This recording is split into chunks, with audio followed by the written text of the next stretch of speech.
Hebrews chapter 9. Now the first covenant had both regulations for worship and a holy place here on earth. A tent was set up, the outer one, which was called the holy place.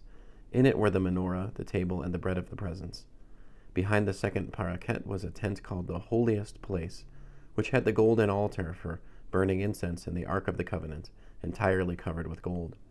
In the ark were the gold jar containing the manna, Aharon's rod that sprouted, and the stone tablets of the covenant, and above it were the cheruvim, representing the Shekinah, casting their shadow on the lid of the ark. But now is not the time to discuss these things in detail. With things so arranged, the Kohanim go into the outer tent all the time to discharge their duties. But only the Kohen Hagadol enters the inner one, and he goes in only once a year, and he must always bring blood, which he offers both for himself and for the sins committed in ignorance by the people. By this arrangement, the Ruach HaKodesh showed that so long as the first tent had standing, the way into the holiest place was still closed. This symbolizes the present age and indicates that the conscience of the person performing the service cannot be brought to the goal by the gifts and sacrifices he offers, for they involve only food and drink and various ceremonial washings, regulations concerning the outward life, imposed until the time for God to reshape the whole structure.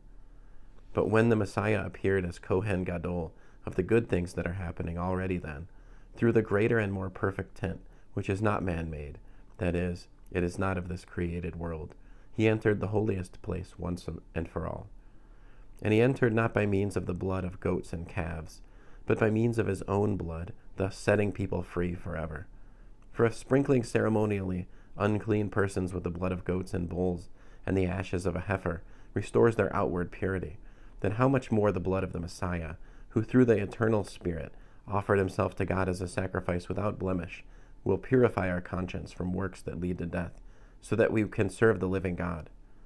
It is because of this death that he is the mediator of a new covenant, or will, because a death has occurred which sets people free from the transgressions committed under the first covenant. Those who have been called may receive the promised eternal inheritance. For where there is a will, there must necessarily be produced evidence of its maker's death, since a will goes into effect only upon death.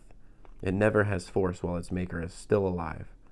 This is why the first covenant too was inaugurated with blood. After Moshe had proclaimed every command of the Torah to all the people, he took the blood of the calves with some water and used scarlet wool and hyssop to sprinkle both the scroll itself and all the people. And he said, "This is the blood of the covenant, which God has ordained for you."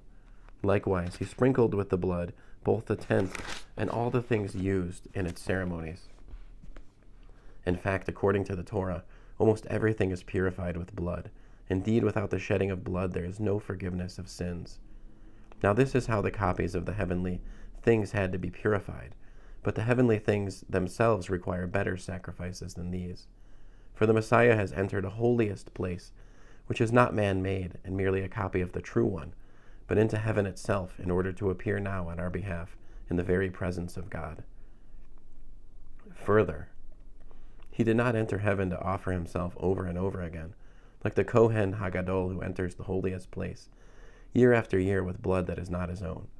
For then he would have had to suffer death many times, from the founding of the universe on. But as it is, he has appeared once at the end of the ages, in order to do away with sin through the sacrifice of himself.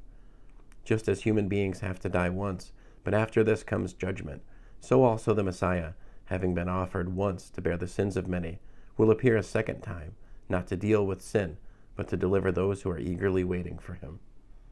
End of Hebrews chapter 9.